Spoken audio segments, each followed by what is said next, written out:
राधे राधे, जय श्री कृष्णा। मैं सीमा सिंह बड़ों को चरण स्पर्श, छोटों को प्यार और बराबर वालों को नमस्कार करती हूँ। आज हम चातुर्मास के महात्म्य का 13वां अध्याय सुनेंगे। पेजवन कहने लगे कि हे ऋषिवर, भगवान शालिग्राम जगत के आदि कारण और सनातन हैं। ये पत्थर किस प्रकार से हो गए? कृपया करके आप हमें उस कथा को सुनाइए। हे भगवान, आप तो तीर्थ रूप हैं, जिनके दर्शन करने मात्र से मनुष्य के पापों का नाश हो जाता है।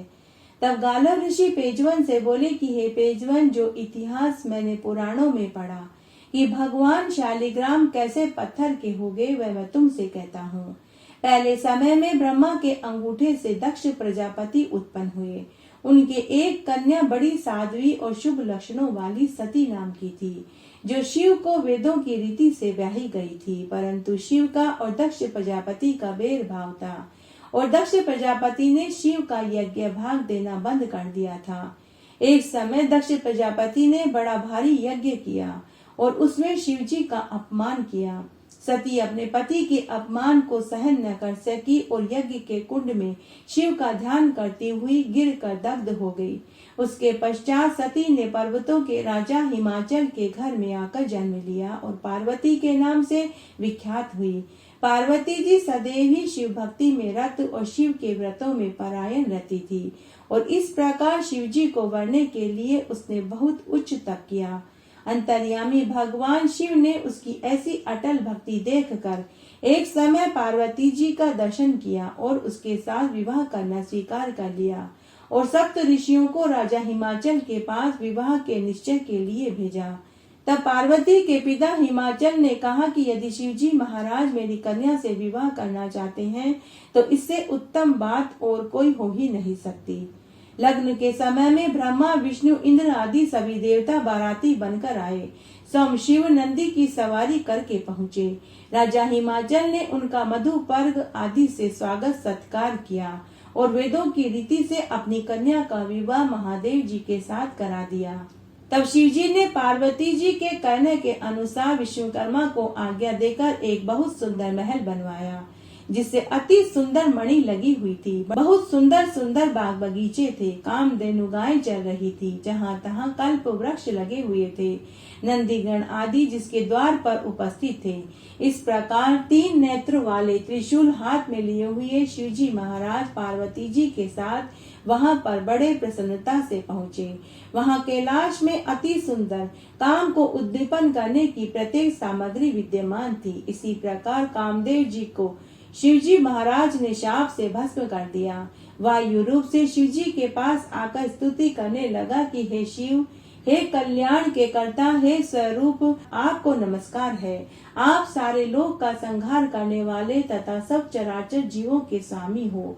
आपको नमस्कार है। ऐसे भक्ति युक्त वचन सुनकर शिवजी कहने लगे कि मैंने कोप करके तुमको दग्ध किया था। अब तुम मेरी शरण में आए हो तो मैं तुमसे अति प्रसन्न हूँ और वरदान देता हूँ कि तुम पहले जैसे शरीर को प्राप्त हो जाओगे। ऐसा वरदान पाकर कामदेव दिव्य वस्त्र पहने हुए, सुंदर आकृति वाले, सुंदर आभूषणों से सजे हुए, पुष्प के बाण और धनुष धारण किए हुए शिवजी महाराज के चरणों में आकर नमस्कार करने लगे। इस प्रकार बहुत समय पश्चात पार्वती काम के वशीभूत होकर मैथुन कर्म के लिए शिवजी से प्रार्थना करने लगी। भगवान शिव और पार्वती के नित्य लीलाओं से कैलाश और भी रमणीय हो गया। एक दिन माता पार्वती जी एक सरोवर के तट पर गई। सरोवर का जल अत्यंत ही निर्मल और स्वच्छ था। उसी समय उन्होंने देखा कि कमल पत्र में जल लेकर 6 कृतिकाएं अपने घर जाने ही वाली है। भगवती उमा ने कहा कि हे देवियों, अगर आप लोगों को कष्ट न हो तो कमल पत्र पर रखा हुआ जल मैं भी पीना चाहती हूँ। कृतिकाओं ने कहा कि हे देवी, यह जल पीने के पहले आपको हमारी एक शर्त माननी पड़ेगी। वह शर्त यह है कि इस समय आपके गर्भ में जो पुत्र है वह हमारा भी पुत्र माना जावे। ऐसा ही होगा। पार्वती जी ने वचन दे दिया। कृतिकाएं परम प्रसन्न हुई और कमल पत्र में रखा हुआ थोड़ा सा जल उमा देवी को भी पिला दिया। भगवती पार्वती ने कृतिकाओं के साथ उस मधुर जल का पान किया। जल पीते ही उनकी दाहिनी कोख से एक परम तेजस्वी बालक पैदा हुआ। उसके 6 मुख थे। उसके सुंदर हाथों में शूल, शक्ति, अंकुश सुशोभित हो रहे थे। सरकंडों के वन में जन्म ग्रहण कर वह बालक दिनों दिन बढ़ने लगा। वह अपनी 6 मुखों से 6 कृतिकाओं का दूध पीने लगा। कृतिकाएं भी माता की तरह उनका पालन पोषण करने लगी। इस प्रकार कृतिकाओं द्वारा पालित होने के कारण वह बालक आगे चलकर कार्तिकेय नाम से विख्यात हुआ। देवताओं ने कार्तिकेय को अनेक प्रकार के अस्त्र शस्त्र प्रदान किए और विविध प्रकार से पूजा करी। देवताओं ने भगवान शिव से अनुरोध किया कि हे प्रभु, अब देवताओं का दुख दूर करने के लिए आप कुमार कार्तिकेय को आज्ञा दीजिए। शिवजी ने कुमार कार्तिकेय को देवताओं को सौंप दिया। कुमार कार्तिकेय देवताओं के सेनापति हुए। इंद्र ने तारकासुर के साथ अपना दूत भेजा। दूत ने तारकासुर से कहा कि हे असुर राज, देवराज इंद्र तुमसे युद्ध करने आ रहे हैं। तुम अपने प्राणों की रक्षा के लिए जो भी प्रयत्न करना चाहो कर लो। कुछ ही समय में कार्तिकेय ने देवसेना के साथ तारकासुर के नगर में प्रवेश किया और उसे चारों ओर से घेर लिया। देखते रात तारकासुर भी अपने सेना के साथ युद्ध भूमि में आ पहुंचा। उस समय भयानक युद्ध छिड़ गया। कार्तिकेय का आश्रय पाकर देवता प्रबल हो चुके थे। वे असुरों का संहार करने लगे। तारकासुर ने अपने सामने अनुपम बालक को देखकर कहा कि हे बालक, तू युद्ध क्यों चाहता है? तू तो अभी निरा बच्चा है। जा कहीं जाकर गेंद खेल। मेरे आगे आकर तू क्यों मरना चाहता है? कुमार कार्तिकेय ने कहा कि बालक समझकर मेरी उपेक्षा मत कीजिए। विषधर का नन्हा बच्चा भी मार डालने में समर्थ होता है। छोटे मंत्र में भी अद्भुत शक्ति होती है। अरे दुष्ट, तू बहुत अत्याचार कर चुका है। अब निश्चय ही तू मेरे हाथों से मारा जाएगा। कार्तिकेय का कथन अभी पूरा भी नहीं हुआ था कि तारकासुर ने उनके ऊपर व्रजतुल्य मुदगरों का प्रहार कर दिया। कार्तिकेय ने अपने चक्र से उसे बीच में ही नष्ट कर दिया। पार्वती नंदन के सामने असुरों के सारे अस्त्र शस्त्र विफल हो गए। असुरों की सेना तितर बितर हो गई। पृथ्वी पर रक्त की सरिता बहने लगी। अमित तेजस्वी कुमार कार्तिकेय ने तारकासुर पर अपनी अमोघ शक्ति का प्रहार किया। वह शक्ति मारक की छाती में प्रवेश कर गई। उसकी छाती फट गई। दैत्य तारक का शरीर निर्जीव होकर धरती पर गिर पड़ा। तारकासुर के वध से पृथ्वी का पाप मिट गया। देवगण शिव पुत्र की स्तुति करने लगे। उनकी प्रसन्नता का पार नहीं था। चारों तरफ कार्तिकेय की जय जयकार होने लगी। आसमान से देवताओं ने कार्तिकेय के ऊपर फूलों की बरसात करी। देवपुत्र तारकासुर के 3 पुत्र थे। उनके नाम थे विदुन्माली, तारकाक्षी और कमलाक्ष। शिव पुत्र कुमार कार्तिकेय ने जब तारकासुर को मार डाला तब तारकासुर के पुत्र अत्यंत दुखी हो गए। उन सभी ने संपूर्ण भागों को त्याग दिया और मेरु पर्वत पर जाकर ब्रह्मा जी को प्रसन्न करने के लिए कठोर तपस्या करने लगे। हजारों वर्षों की उग्र तपस्या के पश्चात लोक पितामह ब्रह्मा जी प्रकट हो गए और उन्होंने उन तारक पुत्रों से कहा कि हे दैत्यों, तुम्हारी तपस्या से मैं प्रसन्न हूँ। बताओ, इस घोर तप के द्वारा तुम लोग कौन सा मनोरथ सिद्ध करवाना चाहते हो? ब्रह्मा जी की बात सुनकर उन तीनों ने अंजलि बांधकर श्रद्धा पूर्वक उनके चरणों में प्रणाम किया और कहा कि हे देवेश, यदि आप हम पर प्रसन्न हैं और हमें वरदान देना चाहते हैं तो यह वर दीजिए कि कभी भी मृत्यु हमारे पास न आवे, हम अजर अमर हो जाएं। ब्रह्मा जी ने कहा कि हे असुरों, अमरत्व किसी को नहीं मिल सकता, अतः तुम लोग अपना यह विचार छोड़कर अन्य कोई वरदान हो तो मांगो। तब दैत्यों ने कहा कि हे भगवान, यदि हम प्रबल पराक्रमी हैं तथापि हमारे पास कोई ऐसा घर नहीं जहां हम शत्रुओं से सुरक्षित रहकर सुख पूर्वक निवास कर सकें। अतः आप हमारे लिए ऐसे 3 नगरों का निर्माण करा दीजिए जो संपूर्ण शक्तियों से संपन्न हो तथा देवता भी जिसका भेदन न कर सके। विदुन्मानी ने वज्र के समान कठोर लोहे का, तारकाक्ष ने स्वर्ण में और कमलाक्ष ने चांदी के बने हुए अत्यंत विशाल नगर की याचना करी। फिर उन्होंने कहा कि हे पितामह, ये तीनों पूर्व मध्या के समय अभिजीत मुहूर्त में चंद्रमा के पुष्प नक्षत्र पर स्थित होने पर एक स्थान पर मिला करें और आकाश में नीले बादलों पर स्थित होकर ये क्रमशः एक के ऊपर एक रहते हुए लोगों की दृष्टि से ओझल रहे। भगवान शंकर के अतिरिक्त इन नगरों को और कोई भेदन न कर सके। तब ब्रह्मा जी ने तथास्तु कहकर दानवों को विचित्र नगरों के निर्माण की आज्ञा दे दी। मैंने अपने तपोबल से वैसे नगर निर्मित किए और तारकासुर के तीनों पुत्र सुख पूर्वक उन सुरक्षित नगरों में रहने लगे। आगे चलकर उन असुरों ने देवताओं को परास्त कर दिया और उनके लोगों को अपने अधीन कर लिया। समस्त सिद्ध स्थानों को नष्ट भ्रष्ट कर दिया। वे धर्म का नाश और अधर्म का विस्तार करने लगे। इन त्रिदैत्यों के अत्याचार से दुखी होकर सभी देवता और ऋषिगण ब्रह्मा विष्णु और महेश के पास शरण में गए। वहां उन लोगों ने महादेव से तारका पुत्रों के अत्याचार से मुक्ति दिलाने की प्रार्थना करी। करुणा सागर महादेव जी ने देवों को आश्वासन दिया। विश्वकर्मा से एक सर्वदेव में दिव्य रथ निर्मित करवाया। ब्रह्मा जी ने उसमें वेद रूपी अश्वों को जोतकर उसे शिव जी को समर्पित कर दिया। शिव जी का दिव्य धनुष तथा बाण उसमें रखा गया। वह रथ अनेक आश्चर्यों से युक्त था। संपितामह ब्रह्मा सारथी बने। उस अद्भुत रथ पर सवार होकर परमेश्वर महादेव त्रिपुर के निकट पहुँचे। कालवश उस दिन तीनों पुर एक सीध में आ गए। शिव जी ने अपने दिव्य धनुष पर पाशुपतास्त्र नामक बाण चढ़ाकर छोड़ दिया। उस समय अभिजीत मुहूर्त चल रहा था। देखते ही देखते त्रिपुर जलकर राख की ढेर में बदल गया। देवता लोग भगवान महादेव की जय जयकार करने लगे। उसके बाद सभी दैत्य शिव पूजा में तत्पर हो गए और वे अगले जन्म में शिव जी के गण के नाम से जाने जाने लगे।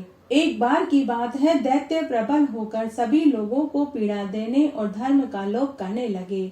इससे विचलित होकर देवतागण भगवान विष्णु के समीप पहुँचे। श्री हरि ने पूछा कि हे देवताओं, इस समय तुम्हारे आने का क्या कारण है? मैं तुम लोगों के किस काम आ सकता हूँ? निसंकोच होकर कहो, मैं तुम्हारी सभी समस्याओं का निराकरण करूँगा। देवताओं ने कहा कि हे देव रक्षक हरि, हम लोग दैत्यों के अत्याचार से दुखी हैं। शुक्राचार्य की सलाह और तपस्या के बल से वे सभी दैत्य प्रबल हो गए हैं। हम सब देवता उन पराक्रमी दैत्यों के सामने विवश होकर उनसे परास्त हो गए। स्वर्ग पर भी उनका अधिकार हो गया है। इस समय आप ही हमारे रक्षक हैं, इसलिए हम आपकी शरण में आए हैं। हे देवेश, अब आप हमारी रक्षा करें। तब भगवान विष्णु बोले कि हे देवताओं, हम सभी के रक्षक महेश्वर शिव है। उनकी कृपा से मैं धर्म की स्थापना तथा असुरों का विनाश करता हूँ। तुम लोगों का कष्ट दूर करने के लिए भी मैं उन्हीं सर्वलोक महेश्वर की उपासना करूंगा। मुझे विश्वास है कि वे परम दयालु शिव अवश्य प्रसन्न होंगे और तुम लोगों के दुखों को दूर करेंगे। देवताओं से ऐसा कहकर श्री हरि महादेव की उपासना करने के लिए कैलाश पर गए। वहां पहुंचकर वे विधि पूर्वक भूत भावन भगवान शिव की आराधना करने लगे। वे नित्य 1000 नामों से महेश्वर शिव की स्तुति करते थे। प्रत्येक नामों उच्चारण के साथ एक एक कमल पुष्प अपने आराध्य देव को अर्पित करते थे। इस प्रकार भगवान विष्णु की यह शिव उपासना सहस्त्र दिव्य वर्षों तक निर्बाध चलती रही। एक दिन परमात्मा शिव ने विष्णु भक्ति की परीक्षा लेनी चाहिए। भगवान नित्य की तरह 1 सहस्त्र कमल पुष्प शिव जी को अर्पित करने के लिए लेकर गए। लीलाधारी महादेव जी ने उनमें से 1 कमल पुष्प गायब कर दिया। शिव की माया के द्वारा घटित इस घटना को श्री हरि को पता नहीं चला। उन्हें गिनती में जब 1 कमल पुष्प कम लगा तो वे उसकी खोज करने लगे। पूरी पृथ्वी का भ्रमण कर लिया, परंतु कमल पुष्प कहीं नहीं मिला। उसके बाद दृढ़ व्रत का पालन करने वाले भगवान विष्णु ने अपना एक फूलवत नेत्र ही कमल पुष्प के स्थान पर शिवलिंग पर चढ़ाने लगे। श्री हरि के इस अद्भुत त्याग से महेश्वर प्रसन्न हो गए और बोले कि हे विष्णु, मैं तुमसे प्रसन्न हूँ। इच्छा अनुसार वरदान मांगो, मैं तुम्हारी प्रत्येक कामना पूरी करूँगा। तुम्हारे लिए मेरे पास कुछ भी अदेय नहीं है। तब भगवान विष्णु ने कहा कि हे नाथ, आपसे मैं क्या मांगू, आप तो स्वयं अंतर्यामी हैं। संसार की कोई बात आपसे छिपी नहीं है, आप सब कुछ जानते हैं। फिर भी अगर मेरे मुख से ही आप सुनना चाहते हैं तो हे प्रभु, दैत्यों ने संपूर्ण संसार को दुखी कर रखा है। धर्म की मर्यादा नष्ट हो गई है, अतः धर्म की स्थापना और साधु संतों की रक्षा के लिए दैत्यों का वध करना आवश्यक हो गया है। मेरे अपने अस्त्र शस्त्र उन दैत्यों के विनाश में असमर्थ हैं, इसलिए मैं आपकी शरण में आया हूँ। भगवान विष्णु की विनती सुनकर देवाधिदेव शिव ने उन्हें अपना सुदर्शन चक्र भेंट कर दिया। उस दिव्य चक्र के द्वारा श्री हरि ने बिना किसी श्रम के समस्त प्रबल दैत्यों का संहार कर डाला। संपूर्ण जगत का संकट समाप्त हो गया, देवता सुखी हो गए। इस प्रकार भगवान विष्णु को सुदर्शन चक्र के रूप में एक दिव्य आयुध की प्राप्ति हो गई। नारद मुनि ब्रह्मा जी से पूछने लगे कि हे पितामह, चातुर्मास में दीप दान करने और भगवान के मंदिर में झाड़ू लगाने के महात्म्य को सुनना चाहता हूँ। कृपया करके आप मुझे उस महात्म्य को विस्तार से सुनाइए, मेरी सुनने की इच्छा है। तब ब्रह्मा जी नारद मुनि से बोले कि हे नारद मुनि, अब मैं तुम्हें चातुर्मास में दीपदान और भगवान के मंदिर में मार्जन का महात्म्य सुनाता हूँ। पहले चंद्र वंश में जयध्वज नाम वाला एक प्रभु भक्त राजा था, जो नित्य ही भगवान के मंदिर में जाकर सोमार्जन करता और घी का दीपक जलाता था। वितिहोत्र नाम का राजपुरोहित उसको यह काम करके देखकर बड़ा ही आश्चर्य करता। तब एक दिन उसने राजा से पूछा कि हे राजन, भगवान को प्रसन्न करने के लिए और भी अनेक तरीके हैं, परंतु आपकी श्रद्धा भगवान के मंदिर में दीप जलाने और झाड़ू लगाने पर ही क्यों है? इसका क्या कारण है? तब राजा हाथ जोड़कर बड़े ही विनम्र भाव से बोला कि हे महाराज, इस संबंध में मेरे पूर्व जन्म का इतिहास जुड़ा हुआ है, जो भगवान की कृपा से मुझे अब तक भी स्मरण है। मैं आपको अपने पूर्व जन्म की कथा सुनाता हूँ। सतयुग में मनु के अंतर में वेद और वेदांगों के जानने वाला एक ब्राह्मण था। वह विद्वान होने पर भी बड़े ही खोटे कर्म किया करता था, बड़ा ही क्रूर स्वभाव का था। इस प्रकार के कुकृत्य देखकर उसके भाई बंधुओं ने उसका परित्याग कर दिया।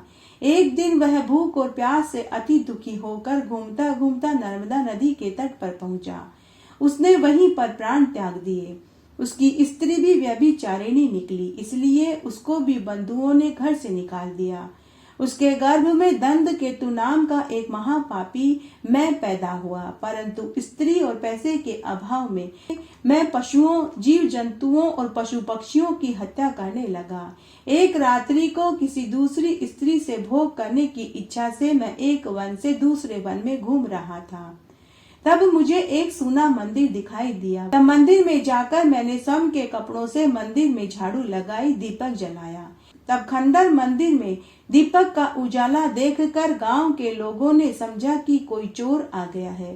तब उन्होंने मुझे चोर समझकर मुझे लाठियों से बहुत मारा। अब देह से प्राण निकलते ही भगवान के दूत सुंदर विमान में मुझे बैठा करके स्वर्गलोक में ले गए।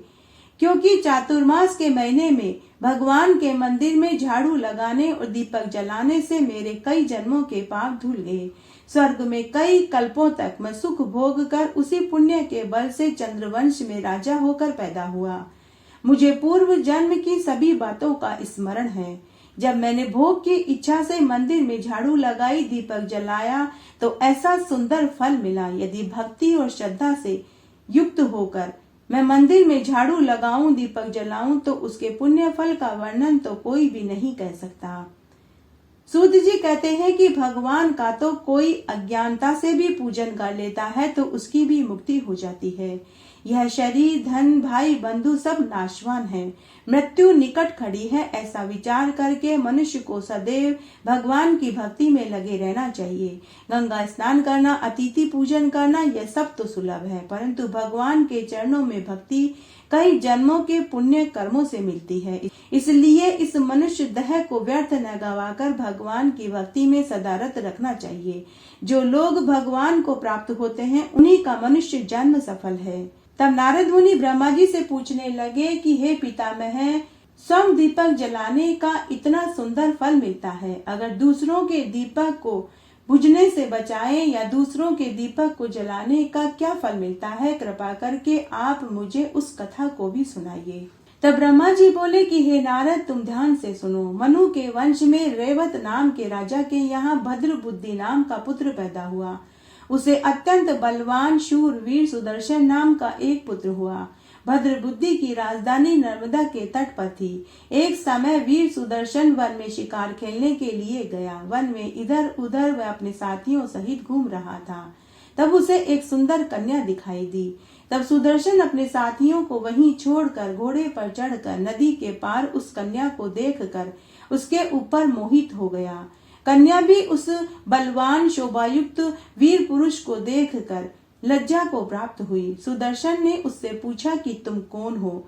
तब उस कन्या ने बताया कि मैं गौड़ राजा की पुत्री हूँ और मेरा नाम मदनालसा है। मैं अपनी सखियों के साथ यहाँ क्रीड़ा करने के लिए आई हूँ। दोनों ने गंधर्व रीति से विवाह कर लिया। उसके बाद राजा उसे लेकर अपने महल में आ गया। उसके बाद वे आनंद से रहने लगे। तब राजा भद्र बुद्धि ने अपने पुत्र सुदर्शन को राज्य का भार दिया और सोमवन में तपस्या करने के लिए चले गए। तब राजा सुदर्शन और रानी मदलानसा ने अपने नगर में भगवान विष्णु का स्वर्ण का एक बहुत सुंदर मंदिर बनवाया।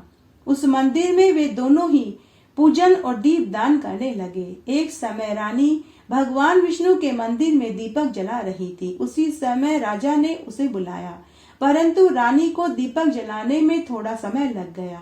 तो सुदर्शन राजा क्रोध से भर गया और वह अपनी पत्नी से पूछने लगा कि तुम सदैव ही भगवान विष्णु के मंदिर में दीपक क्यों जलाती हो? यदि इसका कोई गुप्त कारण हो तो मुझे बताओ। तब मदनालसा मीठे शब्दों में अपने पति से बोली कि हे महाराज, मैं दीप दान का महत्व आपसे कहती हूँ।